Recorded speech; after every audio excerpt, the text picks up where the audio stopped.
पुनर्जन्म वह विश्वास है कि व्यक्ति का गैर भौतिक हिस्सा मृत्यु के बाद भी एक नए भौतिक रूप में अस्तित्व में रहता है। इसे पुनर्जन्म या देहांतरण के नाम से भी जाना जाता है। हिंदू धर्म में ऐसी मान्यता है कि आत्मा या मूल स्वरूप मृत्यु के बाद भी जीवित रहती है और एक नया शरीर धारण करती है। आत्मा का भावी अस्तित्व कर्म या पिछले जन्मों के कार्यों द्वारा निर्धारित होता है। दोस्तों, आज हम बात करेंगे टीटू उर्फ तोरण सिंह के पुनर्जन्म के बारे में। यह मामला 1990 के दशक में काफी चर्चित रहा। यह ऐसा मामला है जिसे ब्रिटिश पत्रिका रिकार्नेशन इंटरनेशनल ने प्रकाशित कर लोकप्रिय बनाया। इसे 1990 में बीबीसी टीवी समाचार कार्यक्रम में 40 मिनट दिखाया गया। यह मामला भारतीय मीडिया में भी छाया रहा। कम से कम 3 पत्रिकाओं में इसकी रिपोर्ट छपी। सुरेश की विधवा उमा वर्मे के कथनानुसार एक भारतीय फिल्म निर्माण कंपनी इस मामले में फिल्म बनाने पर विचार कर रही है। तो आइए चलते हैं पुनर्जन्म की इस कहानी की ओर। तोरण सिंह, जिन्हें सभी लोग टीटू के नाम से जानते थे, का जन्म उत्तर प्रदेश प्रांत के आगरा शहर से लगभग 8 मील दूर बाड़ गांव में हुआ था। वह 6 बच्चों में सबसे छोटे थे, जिनमें सबसे बड़े भाई उनसे लगभग 13 साल बड़े थे। उनकी जन्म तिथि के संबंध में कुछ भ्रम है जो मामले को समझाने में निहितार्थ रखता है। टीटू की मां अपनी गर्भावस्था की अंतिम तिमाही में बीमार थी और जन्म से 1 सप्ताह पहले एक पारिवारिक मित्र के नाम पर एक सैन्य अस्पताल में भर्ती हुई थी, क्योंकि उसकी सैन्य स्थिति उसे प्रवेश करने की अनुमति देती थी। अस्पताल के जन्म रिकॉर्ड में जो टीटू की जन्म परिस्थितियों से सबसे अच्छी तरह मेल खाता है, उसमें जन्म की तारीख 11 दिसंबर 1982 दी गई है। उसकी मां के अनुसार टीटू ने 18 महीने की उम्र में बोलना शुरू कर दिया। इसके बाद कुछ समय बाद ही उसने कहा, मेरे दादाजी से कहो कि वे मेरे बच्चों और पत्नी का ख्याल रखें। मैं यहीं खाना खा रहा हूं और मुझे उनकी चिंता हो रही है।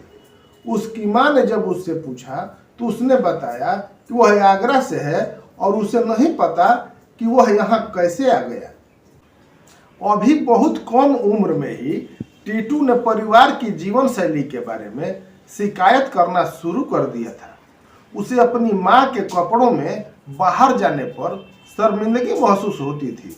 वो कहता था, तुम ऐसे गंदे और पुराने कपड़े पहनकर बाहर न जाया करो। मेरी पत्नी के पास सुंदर सुंदर साड़ियां हैं। वो कहता कि ये घर गंदा है। उसका घर बड़ा था और साफ सुथरा। उसकी भाभियां पढ़ी लिखी थी। यात्रा करते समय उसने पैदल या बस से जाने की शिकायत की और कहा, मैं कार से चलता था। आगरा में एक शादी में भाग लेने के दौरान उसने कहा, मेरी सदर बाजार में एक दुकान है।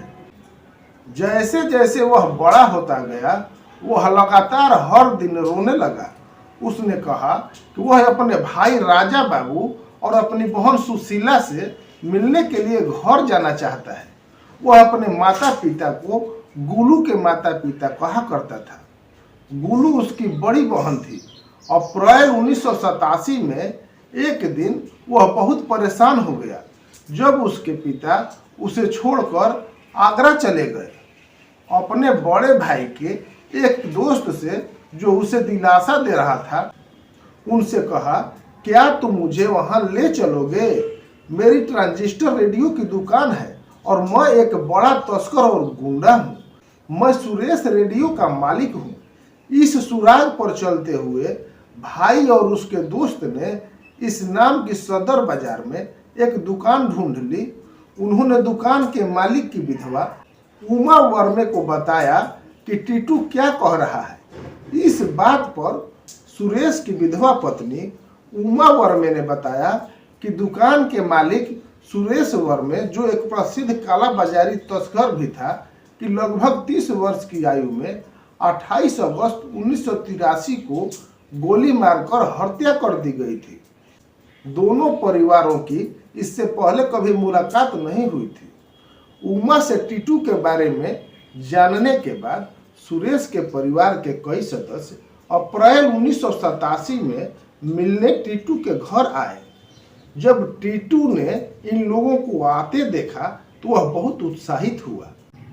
उसने सुरेश की विधवा माता पिता और सुरेश के 3 भाइयों में से 2 को पहचान लिया जो वहां मौजूद थे और सुरेश के जीवन और परिस्थितियों के बारे में बयान देना शुरू कर दिया। अन्य बातों के अलावा उसने सुरेश के 2 बच्चों का नाम लिया। उमा और बच्चों के साथ की गई अपनी यात्रा का वर्णन किया। सुरेश के घर और उसके बारे में अनोखी जानकारी का वर्णन किया। याद दिलाया कि उसकी कार सफेद रंग की थी और बताया कि सुरेश की मृत्यु कैसे हुई। सुरेश के जीवन और परिस्थितियों के संबंध में सभी बयान सटीक साबित हुए। सुरेश के परिवार ने टीटू के ज्ञान का परीक्षण जारी रखा। टीटू सच बोल रहा है या झूठ, ये जानने के लिए उसे आगरा ले आए। उसे पकड़ने के प्रयास में उन्होंने उसे रेडियो और टीवी की दुकान पर ले जाने का दावा किया जो सुरेश की थी, लेकिन वास्तव में वे उसे एक ऐसी दुकान पर ले गए जो सुरेश की भाई की थी।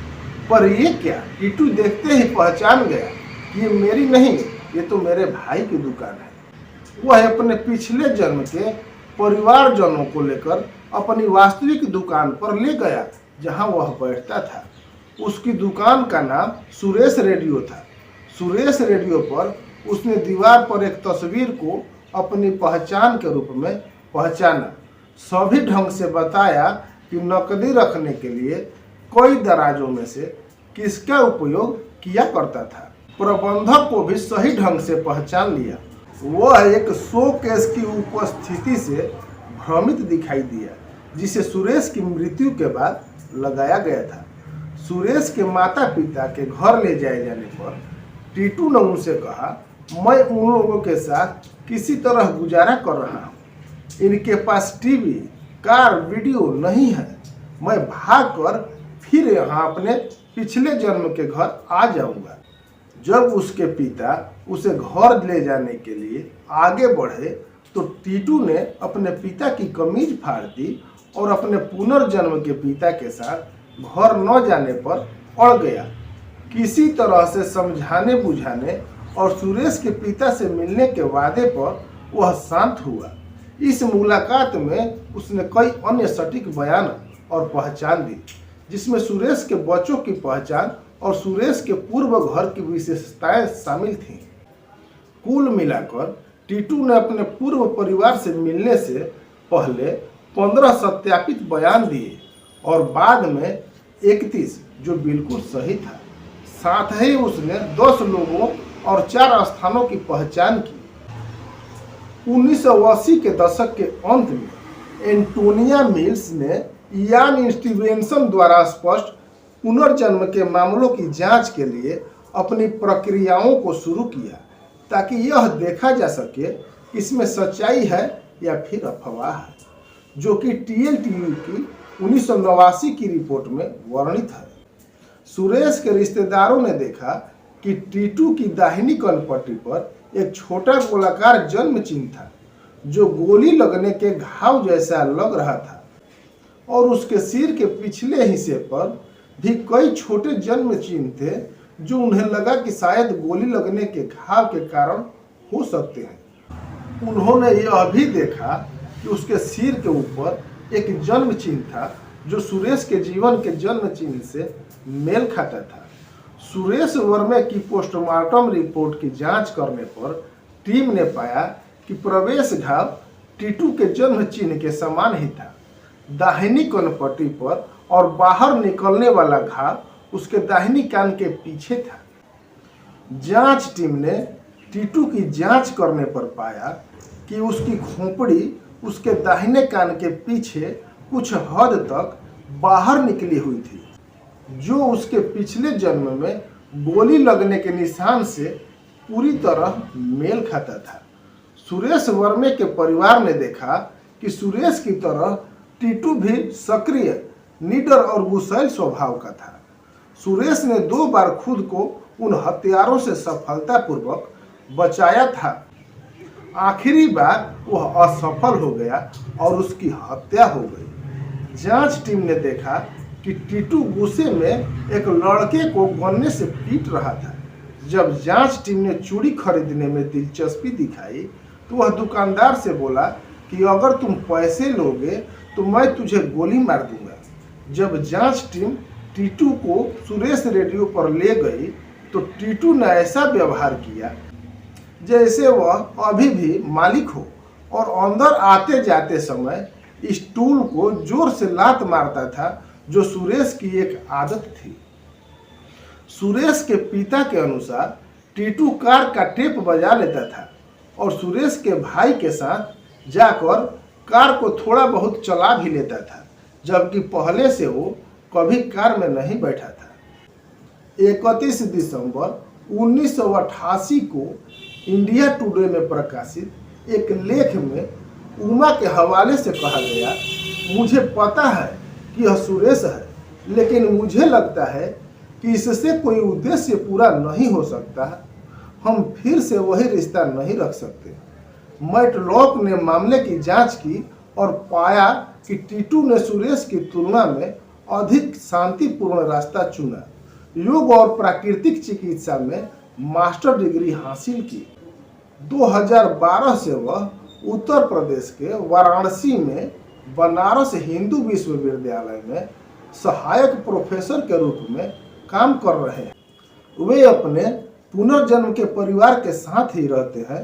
पूर्व जन्म की बातें सिर्फ अब यादें ही रह गई हैं। दोस्तों, आपका अपनत्व ही हमारी अनमोल धरोहर है। कृपया इसे बनाए रखें। अगर जानकारी अच्छी लगे तो लाइक, कमेंट और शेयर करना बिल्कुल न भूलें। मिलते हैं किसी नई जानकारी के साथ। तब तक के लिए राम राम।